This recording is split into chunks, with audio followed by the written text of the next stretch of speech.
I was trying to think here, you know, what has been the major thing for Mark Hughes, okay? And, you know, my guy said, you know, put something on him, man. Put something seriously out there.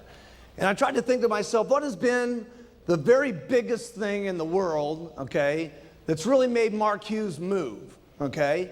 And I would say that the number one thing that has made Mark Hughes what he is, who he is, and what he continues to be, and what he's going to continue being, okay, is my complete passion for helping people.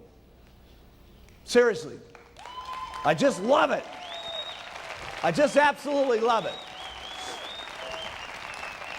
Now, a lot of you have heard about my mom, okay, and that was certainly a serious driving force for me wanting to help people lose weight, okay, but a lot of it also has to do with my upbringing, okay. My mom was in a serious situation when I grew up. I had a stepfather that was, not going to get into too many details about it or I'd be lying on the couch over here, okay, but was a very mean person, okay, very mean to me, very mean to my mom. She was treated in a very horrible way as we were growing up. And from a very early on age, by the time I was about 9, I was taking care of my mom constantly, okay, getting her out of trouble, protecting him from the bad person that was in the house. And I was made to stay home at school many times to make sure that the house was clean and the cooking was done and everything was straightened out, and protecting her from him to make sure that she wasn't going to get hurt and stuff like that. And so I think a lot of my instincts just from the time I was a small kid has been to want to help people, okay? And a lot of it came, you know, from the time I was 9, and it just drives me, okay, to want to have the passion for people to lose weight, having my passion of wanting people to be able to be financially free, and that goes deep inside of me, okay, very deep inside of me. And it started when I was a small kid, and it's what drives me today. And it's the number one thing that keeps me going.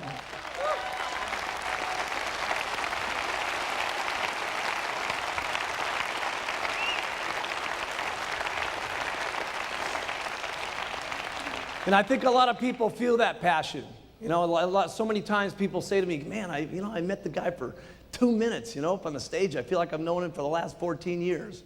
And I got a lot of that from my grandfather. My grandfather was that kind of guy.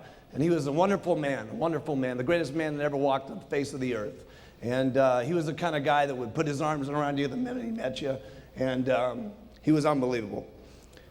And I get that from him, and I think a lot of people feel that from me when they meet Mark Hughes.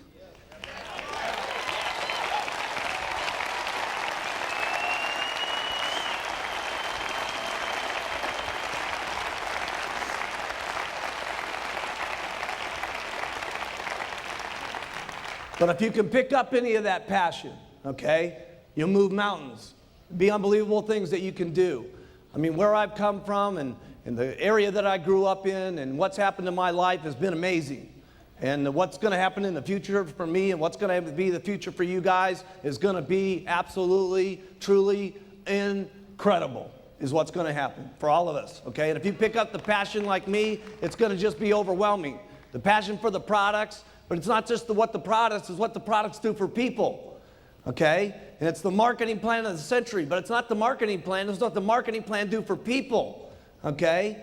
And if you can have the passion for the products and the people, okay, and you can have the passion for the people, I'm telling you something, it'll be unbelievable. If you care about your people, okay, anywhere near the way I care about all you guys, okay, it would be unbelievable.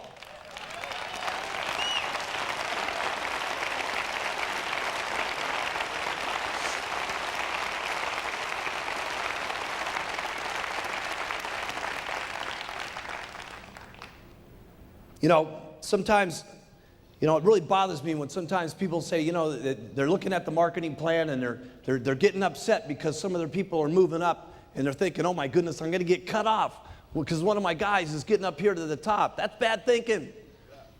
That's bad thinking. There's some kind of myth that goes on about multi-level, which is stupid, okay? Somebody gets you the pitch, okay, that here you sign up one person, you retire forever. Hey, that's not the way it worked for me. Okay, well, I've learned you work every single day, you get paid more. You work forever, you keep making more money. You keep having the passion, you keep doing what you're supposed to be doing, you keep working. That's what it's supposed to be. Work. What a concept.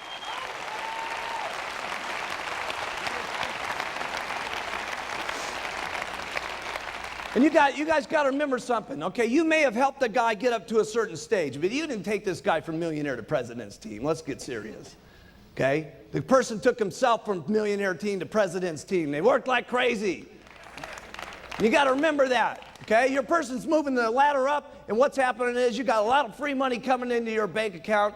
You need to thank goodness, okay, for what's happening to your bank account as a result of your people moving up, and then you'll get back in the 1% bonus. It's stinking thinking to be thinking about your people getting up to the top. You want your people to get up to the top.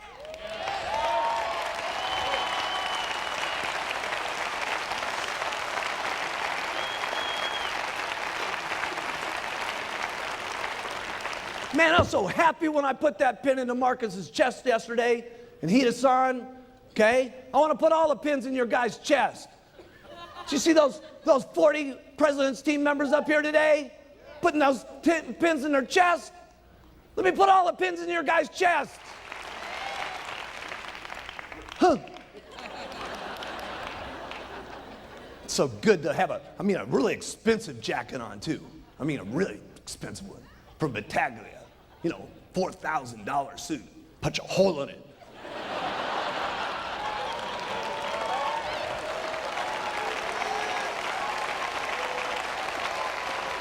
Yeah, looks good.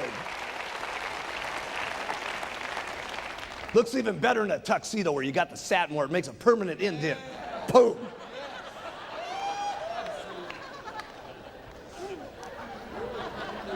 So I would say that was my number one thing, is my passion for what's happening. And my passion is just getting so big. I'm telling you, what's going to happen to us in the future is just going to be absolutely overwhelming. Here's number two, attitude. Attitude's great when everything's going great. Of course, it's easy to have a good attitude then. When you got to have a good attitude is when things are not going good. When things are going bad. You know, I can remember back in the beginning, I talk about Don Grinnell all the time. I was counting on this guy to make things happen. Boom, he's out of the business. Okay, and along with it, what happened? All the people went with him. Okay, and what happened to my meetings? Went from 60 down to 20. Okay, how did you think I felt back at that time when we didn't have any literature, we didn't have any journals, we didn't have nothing going on? Okay, we had just a couple of bottles. Okay, and my only guy that I was counting on to really make things happen left. How do you think Mark Hughes really felt? Terrible. Put in your notes. I felt bad. Now, I've signed the guy up 3 times. And I felt bad all 3 times. I'm telling you, I'm going to get him a 4th time one of these days. He's going to be one of these days. I don't know how many times it's going to take us, but we're going to get him sometime. You know, the last couple of years with myself and my wife, been a very bad situation for me, okay? And nobody knew it. Any of you guys know it? No. Because I'll tell you something, when you got to keep your attitude up, okay? And when you're king, the king can't let the attitude out, okay? The king can't ever let his feelings show that things are going bad or going rough or having a bad day or having a bad marriage or having a bad time or what's going on. The king can't show that stuff.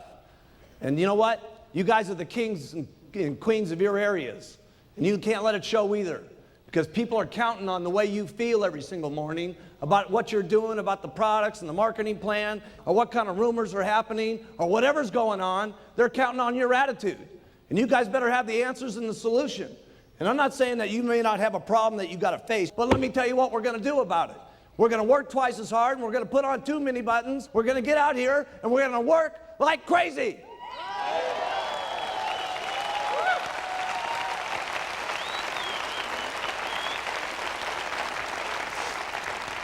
I've taken good care of my employees, I've taken good care of my distributors, and I've taken good care of all 3 of my wives.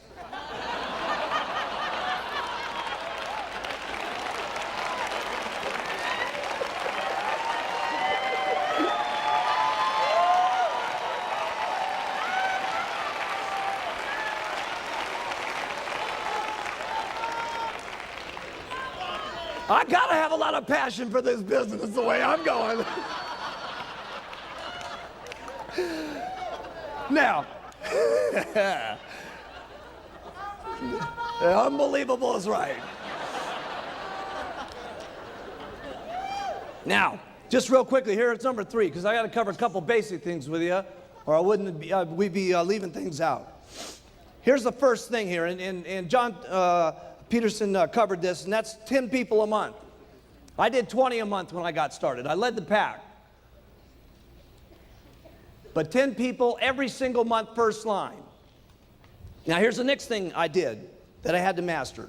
And all you guys got to learn how to do it too, and that's meetings. You got to get up and do meetings. Every single person in the room, you guys got to learn how to do meetings. If you're not doing meetings, you got to know how to do meetings. Period. Okay? That means you guys. Every one of you guys in the back, all you girls in the back, you got to get up and do meetings. Do the products, do the marketing plan, do the close, the whole thing. You got to know how to do it all, okay? If you want to get up here and get like me, you want to get like the Chairman's Club members down here, you want to get like the President's team members, okay? They all know how to do meetings, okay? And so you got to know how to do the meetings. We're not going to go through what's happening in the meetings. You guys know what to do, okay? Here's what you do to do a meeting. Do one.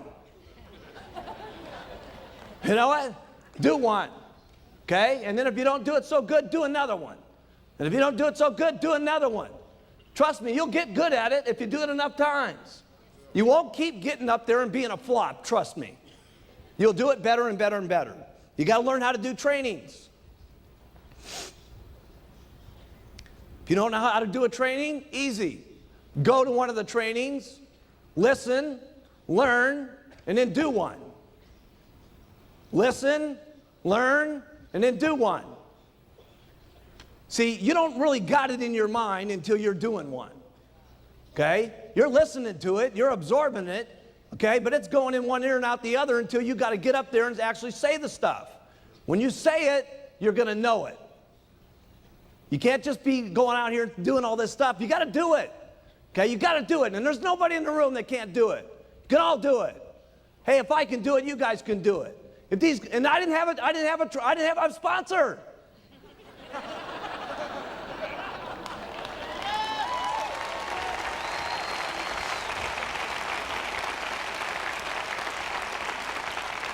Nobody got me after the meeting and said, do this a little better.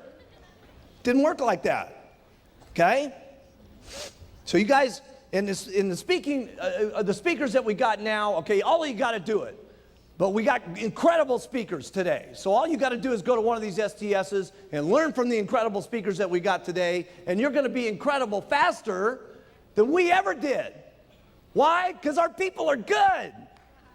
I mean, I wasn't very good when we started these meetings. Here's the products, here's the marketing plan, good night. I mean, they were quick. We used to have that, I remember the big card? I had this great big card, for those of you that haven't heard this story, okay, and it had these stupid little clips on it, and they'd fall apart every time you took the card. The first card had, welcome to my family.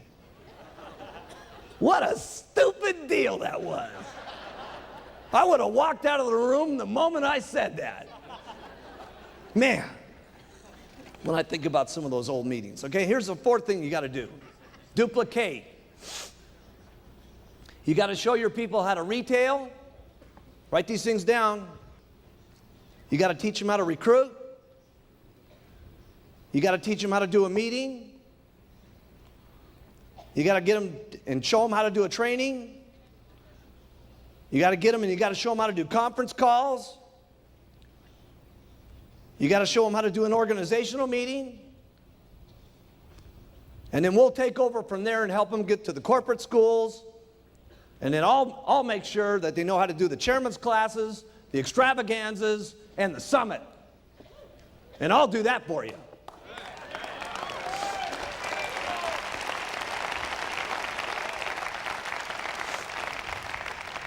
Here's number 5, commitment. And here's the only thing I can tell you about commitment. You're going to have to sit your family down and talk about your commitment. You're going to have to get the whole family bought in on the program. Okay? It's been part of my problem. Okay? There was commitments in the beginning, but the commitments fell apart. So you may have to continue to keep talking about what the commitment's going to be. Because part of my problem was when the company went public, I made a serious amount of money. And for some reason, okay, people in my family thought that I was not going to have to go out there and work anymore. But they didn't realize that this wasn't just an act up here on stage. This is not an act. This is what I do.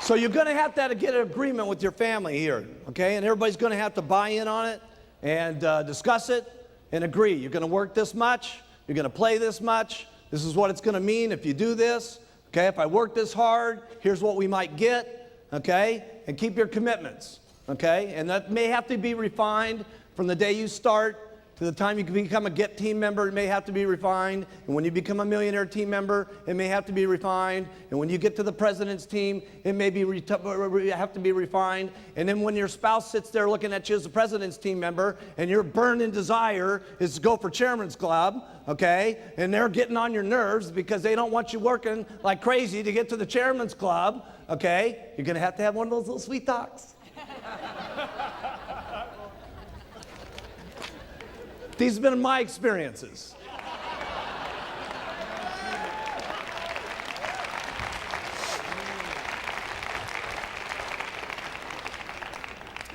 Here's the first thing you guys get, okay?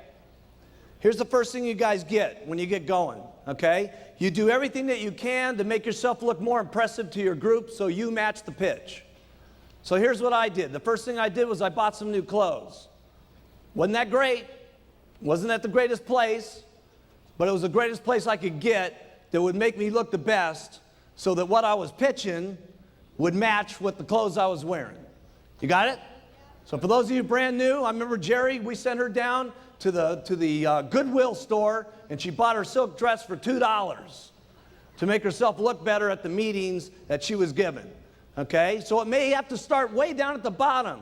We didn't get this way by being what you're seeing here today, okay? This thing started out with a little white jacket and those little black pants, okay? Okay, and then from there, I got my first car. I'll never forget driving up in that El Dorado, remember that? And then they made everybody sniff the seats. Seriously, I brought all my supervisors in and I said, sniff the seats, man. This leather is cool, baby. Then the next thing I did was I got a better apartment. A better apartment. Okay? Wasn't a house, it was an apartment. A better apartment. That's where I started. A better apartment. Then I got my very first condo. Never forget my very first condo. Smaller than my bathroom at Gray Hall. Seriously. Can you believe that? Wait till you see my bathroom. It's unbelievable. Okay? And then you may decide you want an office, and then you go for your very first house. I know what happened to me. Okay, this is what I used to look like. It's me going to an organizational meeting back in 1980. If we can bring that up.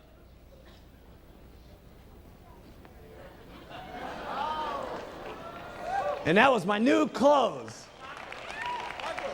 I know, I look just like Paco. You got it all wrong. Paco looked just like me. And there I was, okay? And I went from that, and I had my very first office. You guys have seen that, okay?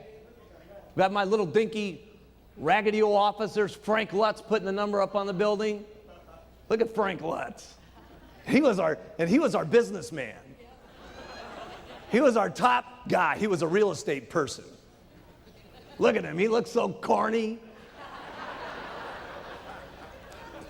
Of course, I went from that to now we got the new building.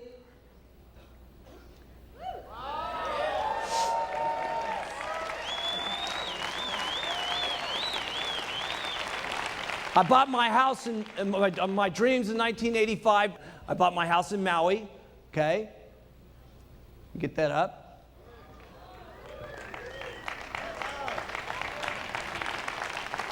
And I got myself a little beach house, okay, so I can get away from Beverly Hills, okay, down at the mountain, down in Malibu down there. Okay, here's number 8. Get everyone doing everything for you. Get everybody doing everything for you. I don't do anything. You got to get everybody doing everything for you. You got to get maids for your houses so you're not making your beds. You don't do this stuff big in the beginning, okay? I had a maid that came in twice a week. But I figured in the twice a week she was cleaning my house, I could go out and sell me a couple of programs and I was making up the money, okay? And so you figure this stuff out. But you got to get yourself a maid. You got to get someone cleaning your cars. You got to get someone doing your lawn. Eventually you'll be getting your secretary. But let me tell you something. There's only one way I can keep getting all the stuff done that I do. I got everybody doing everything for me. I give lots of instructions. Go do. Okay? I get a thought, go do this. Get a thought, go do that. Get another thought, go do this. Okay? It's impossible to run an organization of the amount of distributors that we got, with the hundreds of thousands of people that we got, with the thousands of employees that we got, and all the languages that we got, without me just coming up with a lot of thoughts and then saying, go do. And here's what you got to do when you say go do. Write this down. You got to be prepared for some people to not do it exactly the way you would want it done. Then you got to tell them to do it again, and then you got to tell them to do it again, and then tell them to do it again, and tell them to get them to do it again until they do it the way you want it done. But you got to take some chances on some people, or you're going to get so tied up doing everything yourself that you're not going to have any time to duplicate. You got to have lots of little Mark Hugheses running around. You got to have lots of little Alan Lorenzes running around. You got to have lots of little yous running all over the place.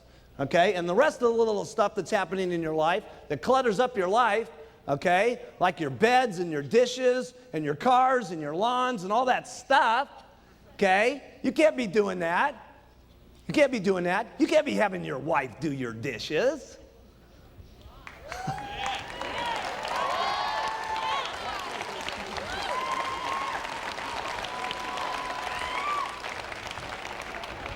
Send her out and sell some product.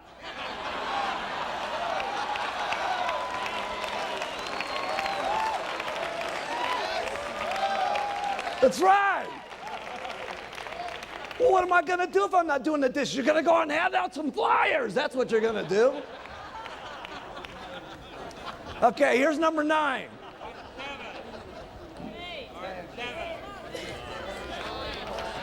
Nine. Trust me. Dealing with adversity. Here's all I know what to do. You work hard when it's easy, and you work twice as hard when it's not easy. That's all I know what to do. Doesn't sound like real big advice, okay, but that's what I did. I was working like crazy. So what do you do to overcome adversity? You work twice as hard, that's what you do. You get out and you make it happen.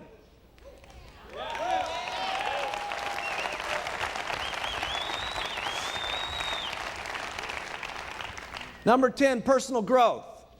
I'm not any big speaker like Jim Rohn. I don't know how to talk to you about personal growth. Here's all I know. It's practice makes perfect. You listen, you learn, you try, you fail, you try, you fail, you try, you fail, you try till you get better, you try till you get perfect, and then you try again until you're better than that. And then the last one is you never get satisfied with how good you are. You're always better the next time. That's all I know about personal growth. There's not a meeting that we're going to do that's not going to be better than the next one. Isn't this the best summit you've ever been to? Huh? Huh?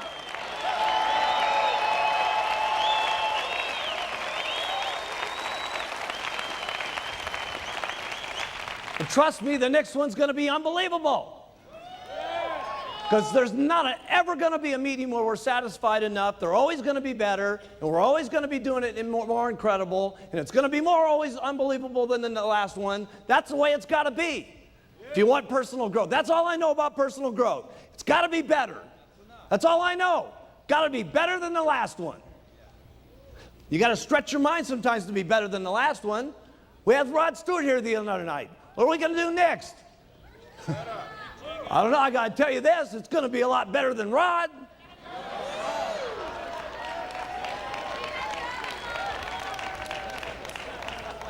And he wasn't chopped liver. Here's number 11, setting goals. I can't tell you big speeches about setting goals. Here's the only thing I know about setting goals. Going after things that you cannot live without. Period. Here's number 12. How do I get things done that I don't know how to do? How do I get the products done? How do I get these videos done? How do I keep getting these countries open? Here's what I do. I get people that know how to do it better than I do. And I get them, and I convince them that the greatest thing that's ever happened to them in their entire life is meeting Mark Hughes and being with Herbalife. And let me tell you what it is. It'll be the best thing that ever happened to you. And it was.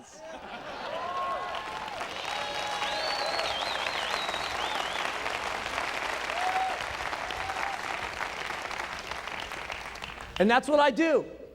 I get people around me that are better than me. I looked at Dick Marconi, I said, if you get together with me, pal, I'm telling you something, it's going to be the best thing that ever happened to you.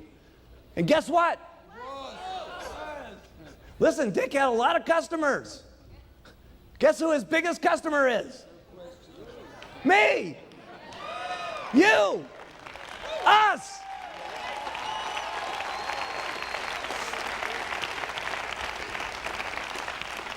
And here's how I did it. I was never stingy with my money. I've always been good to my people, and they've been good back to me. And that's the way it works. I get better people than I am. I pay them good.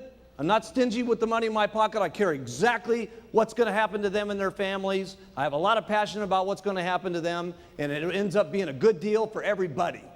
And that's how it is for all of my employees, and that's how it's worked out for all of you. And there's only one thing I can guarantee you, it's going to get a lot better.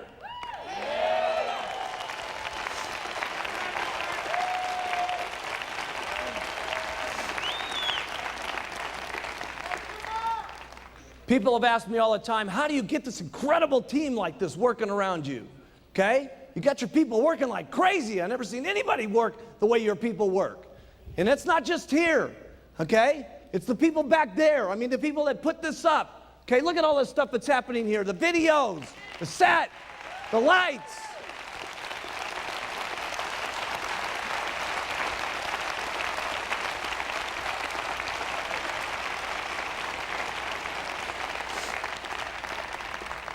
My people work like crazy for one reason. Write this down. I work like crazy. I work like crazy. I work like crazy, and my people work like crazy. That's how I get them to work. I don't know any other answer than that. Okay? Because there isn't any other reason that it's happening. Sure, I pay good, but pay isn't enough after a while. You know what I'm saying? There's purpose to what's happening. Okay? And I got that purpose, and they get that purpose, and they drive, and we just drive each other. And it's only going to keep getting bigger and bigger and bigger. And that's the only answer I got. I know it doesn't sound like brilliant answers, okay? But this is what the truth is for Mark Hughes, okay? And it's happening big time for Mark Hughes, okay? Here's number 14. How do you get your distributors to respect you? You got to say what you're going to do, and then you got to keep your word on it. And there's nothing I haven't kept my word on in this company unless it's been some law or some regulation that's made it not work. Always, every single time, if we tell you guys something's going to happen, it happens. If Mark tells you it's going to happen, it happens. And that's how you get your people to respect you and love you and follow you.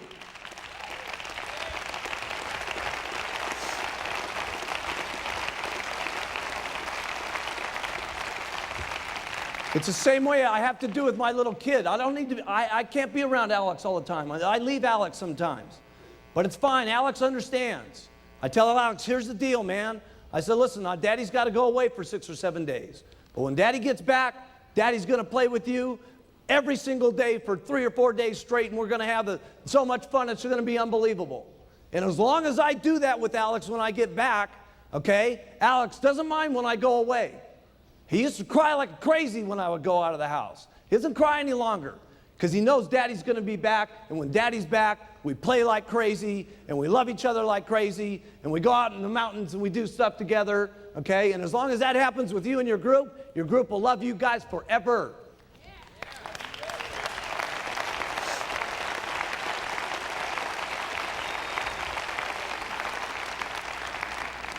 Here's number 14. A lot of people have asked me what I do with my cash. Other than my cars, my house, and land that I've done, here's one thing I don't do. I don't put anything, my money into that I have to manage. If I got to think about it, if I got to look at it, I'm not putting my money in it. A lot of people have told me, you're out of your mind, why don't you buy some buildings? Why don't you buy some of this? Why don't you buy some of that? Let me tell you why I don't buy some buildings. Because you got to think about the buildings. You got to manage the people that are in the building. You got to think about the bills being paid. You got to be thinking about stuff. If I think 10%, okay, of my time about where my money's at, I'm losing millions over here at Herbalife.